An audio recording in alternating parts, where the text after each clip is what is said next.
Leemos la palabra de Dios, hermanos, es primera a los Corintios, capítulo 15, versículos 20 al 26 y 53 al 58. Leemos de manera alternada.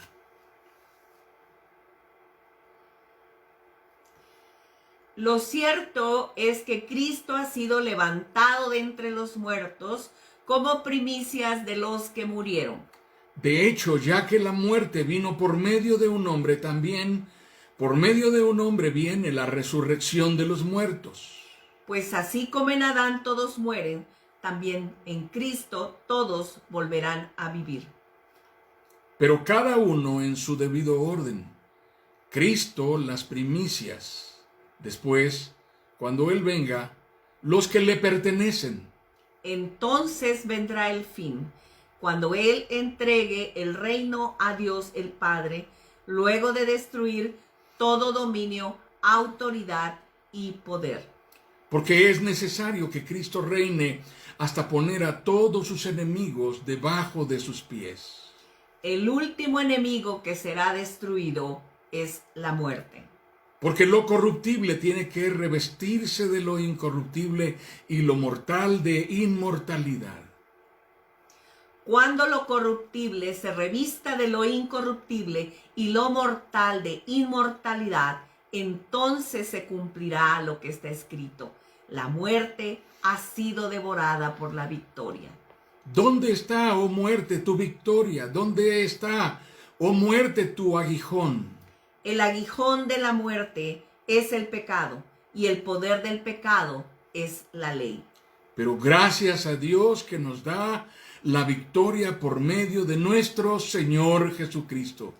Por lo tanto, mis queridos hermanos, manténganse firmes e inconmovibles, progresando siempre en la obra del Señor, conscientes de que su trabajo en el Señor no es en vano.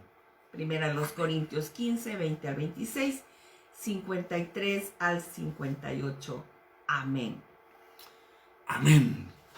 Continuamos reflexionando, amados hermanos. Nuestra porción bíblica de este día es nuevamente esta porción de Primera a los Corintios, capítulo 15, donde el apóstol Pablo expone las verdades acerca de la resurrección y que es, por supuesto, la verdad bíblica que hasta hoy rige nuestras convicciones, la certeza de nuestra esperanza.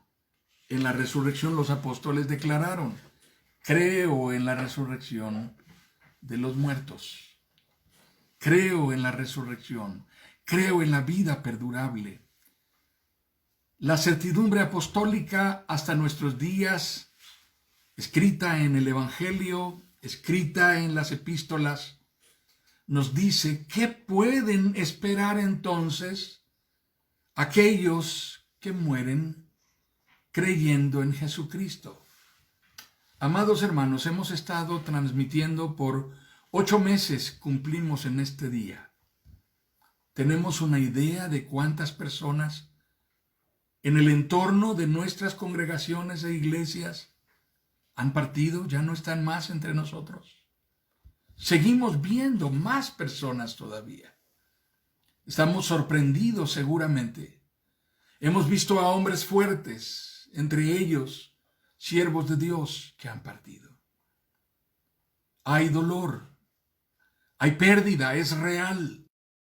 El duelo no puede ser escondido, ni tiene que ser escondido. Nuestro Señor Jesucristo dijo: bienaventurados los que lloran, porque ellos recibirán consolación. Pero, ¿qué pueden esperar? De acuerdo a lo que la palabra de Dios nos dice de manera clara y puntual, ¿qué pueden esperar entonces los que mueren creyendo en Jesucristo? El apóstol Pablo dice: pues así como en Adán todos mueren, también en Cristo todos volverán a vivir. Pero cada uno en su debido orden.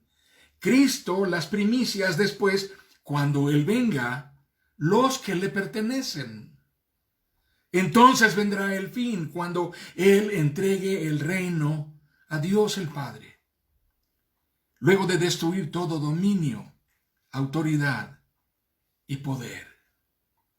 El énfasis del apóstol Pablo es establecer con claridad y puntualidad lo que sucedió, lo que está sucediendo y lo que sucederá en el orden que Dios estableció. ¿Qué sucedió?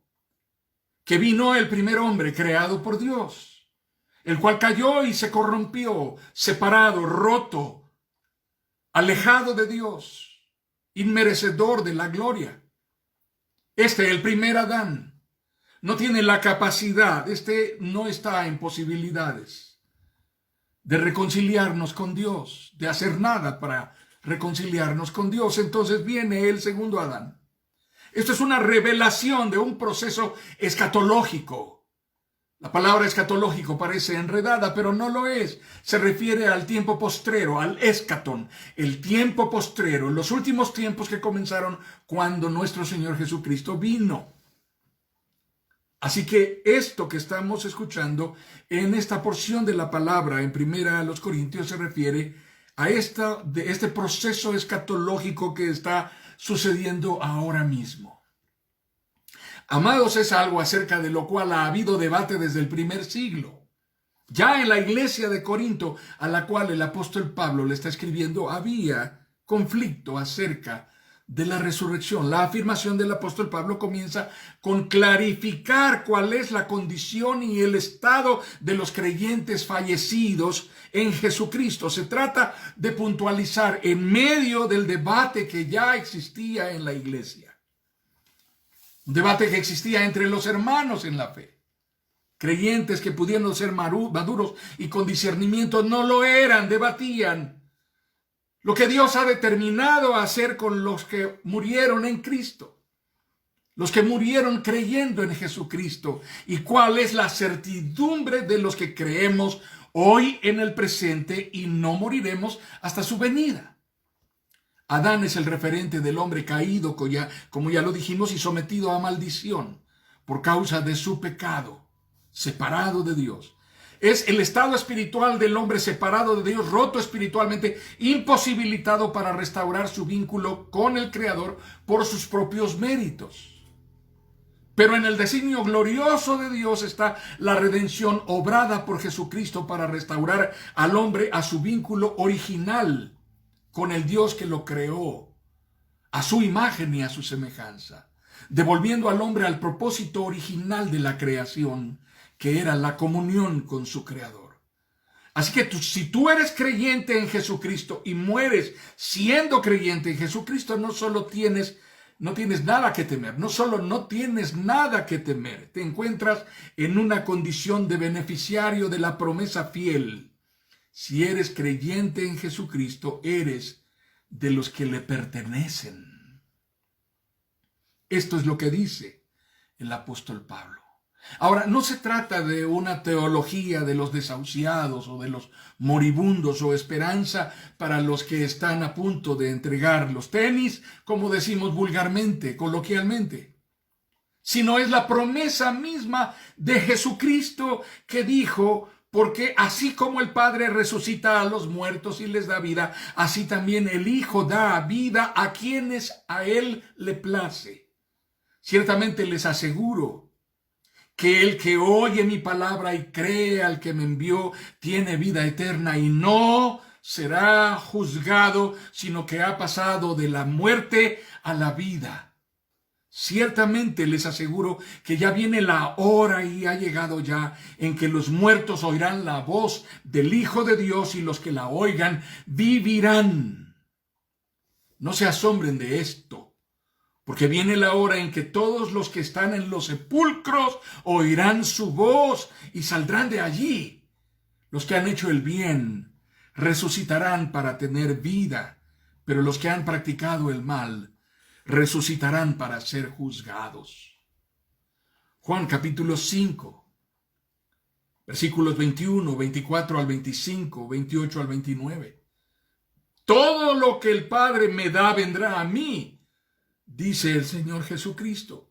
Y al que a mí viene no lo rechazo, porque he bajado del cielo no para hacer mi voluntad, sino la del que me envió.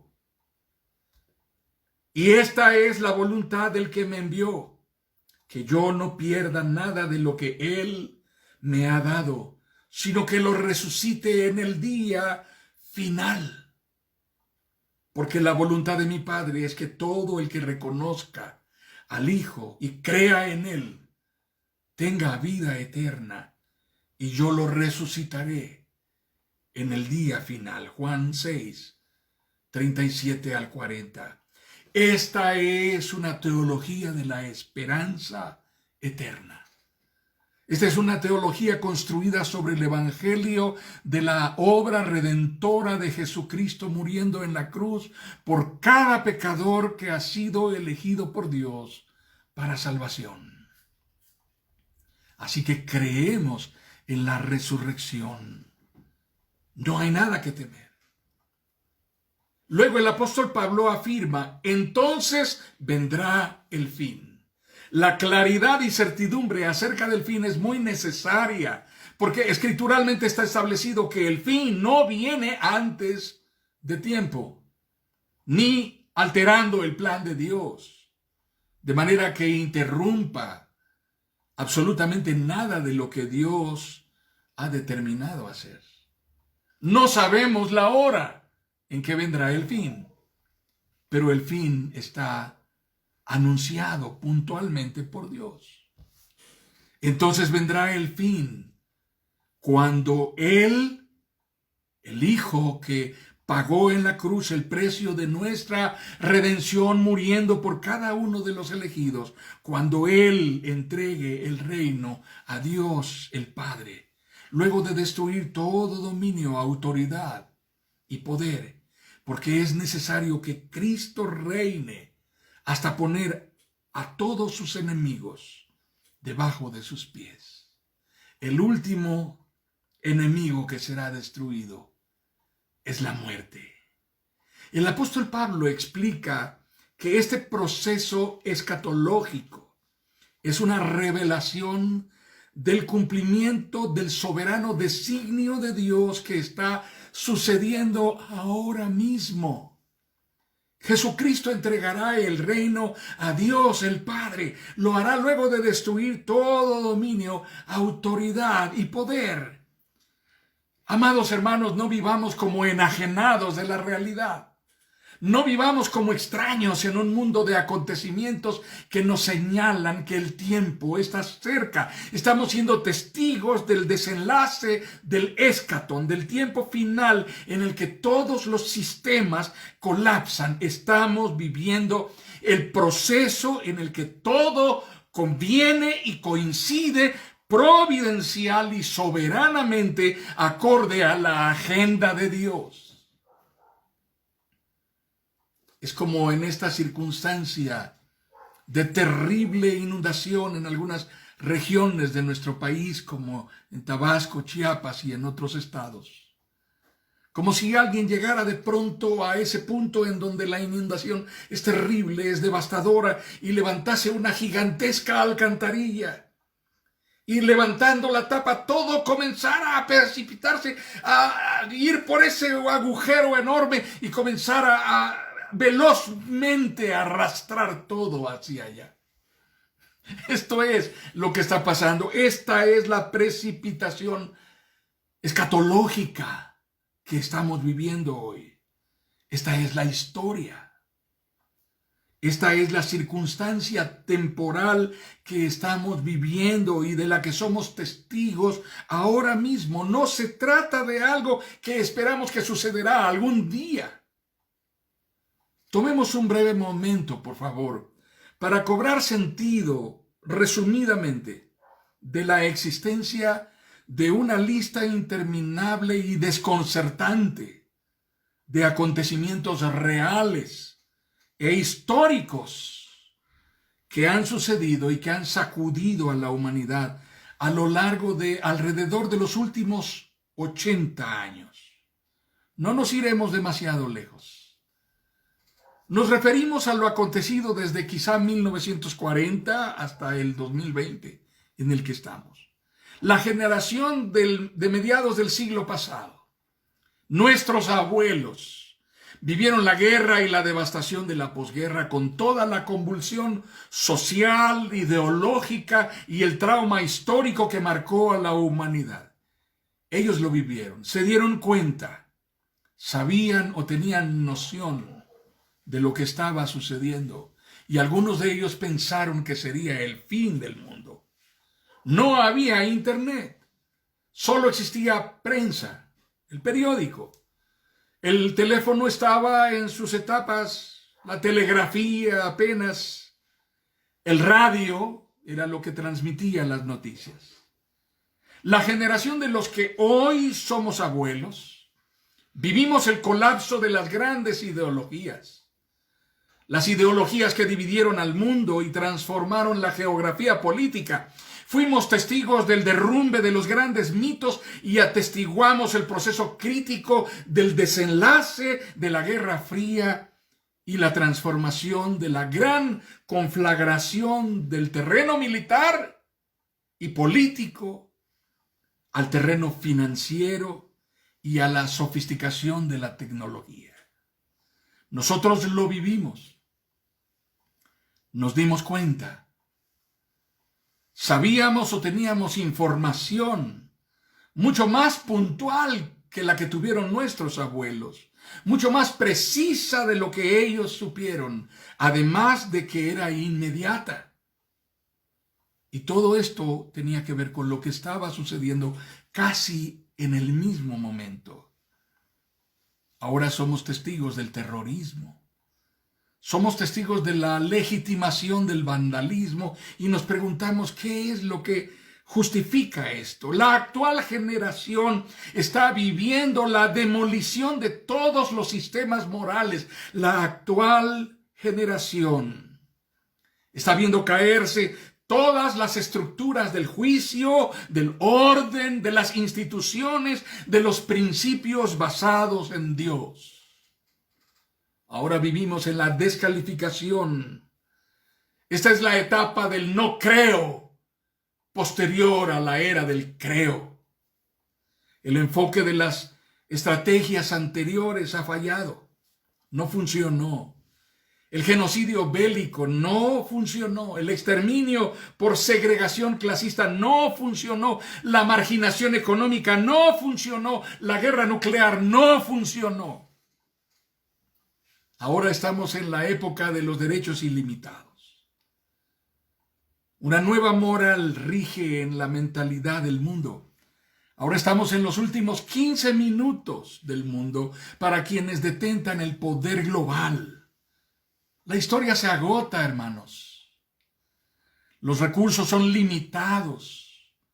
Los dueños del mundo están urgidos de deshacerse del lastre humano de los países que tienen más alto nivel en su tasa de natalidad. Tienen que lograr que eso se detenga de alguna manera.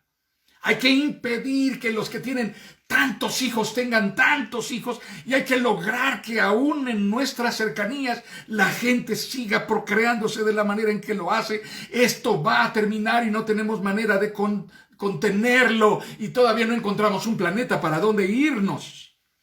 Vivimos el proceso de instauración de un nuevo orden de valores éticos. Un régimen que legitime jurídicamente lo antinatural y normalice lo inmoral. Esa es la estrategia. Algo que destruya lo inamovible, el criterio inmutable de la familia tradicional tiene que acabarse. Algo que bloquee toda posibilidad de la procreación natural está constituyendo ya la nueva forma de colonización. Es la conquista traducida en un nuevo sistema globalizado de comportamiento y en consecuencia un nuevo patrón de vida. Leamos con un sentido escatológico. Leamos con un sentido de análisis desde la cosmovisión profética y apocalíptica lo que el apóstol Pablo escribió en Romanos capítulo 1.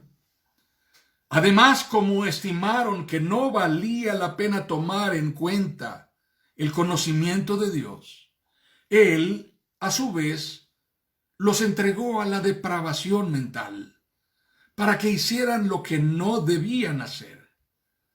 Se han llenado de toda clase de maldad, perversidad, avaricia y depravación. Están repletos de envidia, homicidios, disensiones, engaños y malicia. Son chismosos, calumniadores, enemigos de Dios, insolentes, soberbios y arrogantes. Se ingenian maldades, se rebelan contra sus padres, son insensatos, desleales, insensibles, despiadados. Saben bien que, según el justo decreto de Dios, quienes practican tales cosas merecen la muerte. Sin embargo, no solo siguen practicándolas, sino que incluso aprueban a quienes las practican. Como estimaron que no valía la pena tomar en cuenta el conocimiento de Dios, Él, a su vez, los entregó a la depravación mental. Esto es el escenario que aguarda, que ya está tragándose a la actual generación. Desafortunadamente, la generación actual está absorta en su mundo virtual, con los oídos ocupados con sus microaudífonos inalámbricos. Parece no estar en la capacidad de enterarse, de saber o tener conciencia, noción o información, mucho menos estar puntual y precisamente enterada, además de tener siquiera idea somera e inmediata de lo que realmente está sucediendo. Es una generación que vive caracterizada por la enajenación virtual, mientras es observada, seguida íntima, cercanamente, vigilada por los algoritmos de las plataformas globales que uniforman los criterios, las preferencias, los gustos, que convierten a todos en objetos bajo custodia. ¿Pudiera ser espantosa esta realidad? No lo es tanto, hermanos. Desde esta perspectiva, bajo este criterio de moral, bajo este criterio ético, es correcto y es normal destruir y perseguir a quienes piensan diferente y acabar con los valores tradicionales. Tenemos que ver caer el cristianismo. Tenemos que destruir a las iglesias. Tenemos que acabar con los líderes de opinión. Tenemos que bloquearlos en los canales y en las plataformas virtuales. Tenemos que bloquearles el acceso a las redes sociales. No podemos permitir que ellos tengan una opinión que expresar. Nuestro Señor Jesucristo dijo puntualmente: les he dicho estas cosas para que no abandonen su fe. Los expulsarán de las sinagogas, y llegará el tiempo en que quienes los maten pensarán que están haciendo un servicio santo para Dios. Esto se debe a que nunca han conocido ni al Padre ni a mí. Les digo estas cosas ahora para que cuando sucedan recuerden mi advertencia. No las mencioné antes porque todavía iba a estar un tiempo con ustedes.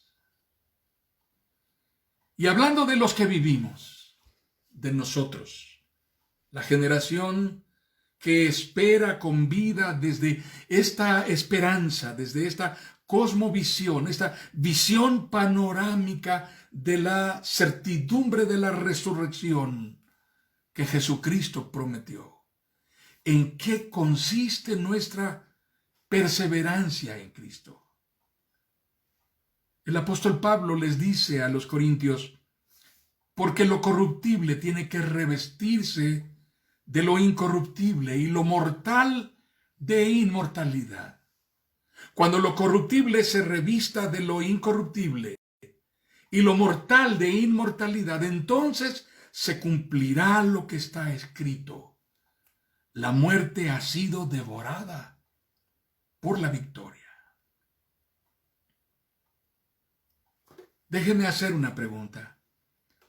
¿Cuánto de lo que está marcado con el signo de la muerte ha sido ya engullido por tu certidumbre acerca de la fe en la resurrección de Jesucristo? La pregunta es un poco compleja, es muy confrontadora. Tiene que ver con cuánto de lo que somos y vivimos en el presente. Hablo de nuestra tranquilidad y nuestra satisfacción, nuestra certidumbre y nuestra confianza. Cuánto de todo lo que nos comunica bienestar tiene una raíz en lo perecedero, lo temporal, lo prescindible. Porque eso es lo que finalmente se quedará aquí. Es precisamente lo que no trajimos cuando llegamos. Es tampoco lo que podremos llevar con nosotros cuando llegue la hora de emprender el trayecto final e irnos de aquí. Nada trajimos cuando llegamos y nada podremos llevar con nosotros. ¿Quién ha estado hospitalizado alguna vez, amados hermanos? ¿Alguna vez, particularmente para ser intervenido quirúrgicamente, sabe que hay dos niveles de renuncia a los que un paciente hospitalizado se ve expuesto? El primer nivel tiene que ver con su ingreso, el momento en el que se despojará de su ropa y se quedará solo con una bata de hospital. Puede conservar tal vez sus pantuflas, tal vez su cepillo de dientes, tal vez le dejen conservar su celular, unos audífonos, quizá algún tipo de lectura. Pero cuando llega la hora de ser llevado al quirófano, tú sabes que puedes ir solo con la bata que te dieron al ingresar. Y cuando llegue el momento de entrar a la sala de operaciones, aún eso tendrás que quitarte. Ni siquiera esa bata que miserablemente cubría tu dignidad podrás conservar. En nuestra concepción de la vida, la muerte no está dimensionada como una realidad que llegará en algún momento. Y por ello no estaremos preparados para enfrentarla desde una certidumbre esperanzadora de la resurrección, porque ni siquiera creemos que pueda sucedernos cercanamente. Amados, tengamos discernimiento bíblico, tengamos discernimiento con madurez espiritual. El significado de la muerte en las Escrituras no es una realidad ajena al proceso de la vida. De hecho, se trata del desenlace de la vida. Eso nos enseñaron desde la primaria, puntual y correctamente, cuando aprendimos sobre el proceso de los seres vivos. Nacen, crecen, se reproducen y mueren. La mentalidad contemporánea ha intentado modificar ese proceso natural. Ahora parece ser que todo ser vivo, particularmente los seres humanos, nacen, crecen, cambian de género, ignoran o exterminan a sus crías antes de nacer y luego mueren sin esperanza. Cuando nuestra vida está cifrada en la promesa de la resurrección de Jesucristo, cuando nuestra vida está cifrada en la promesa de la resurrección de Jesucristo, nuestra certidumbre acerca de la obra redentora que Él consumó en la cruz, nuestra certidumbre acerca de la muerte expiatoria de Jesucristo, traducida en los términos de nuestra propiedad, de nuestra propia realidad mortal. Nuestra certidumbre acerca de la muerte es que puede llegar inesperadamente, tal vez, que será un proceso que causará dolor, tal vez, pero bajo ninguna circunstancia será algo que un verdadero creyente en Jesucristo enfrentará sin esperanza, sin consuelo, sin seguridad de la salvación, porque nuestra vida no está cifrada en lo que poseemos o en aquello que abrazamos con tanto apego y que nos negamos a despojarnos a costa de cualquier cosa. La muerte es una realidad que en Cristo Jesús hemos masticado y hemos tragado como un proceso natural. No nos aterrorizará. Estaremos dispuestos a enfrentarla con paz y serenidad.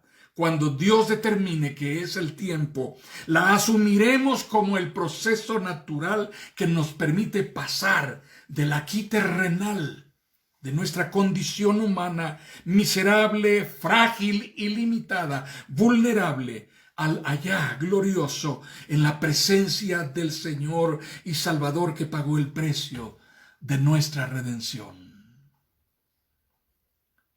Job dijo, yo sé que mi Redentor vive. Y al final, cuando esta mi carne esté deshecha, cuando mis huesos hayan desaparecido y no que más que polvo de mí, en mi carne he de ver a Dios, y mis ojos lo verán y no otro. Esta es la certidumbre del que vive creyendo y del que muere creyendo que Jesucristo es el Salvador, el Señor, que Jesucristo resucitó para darnos la victoria.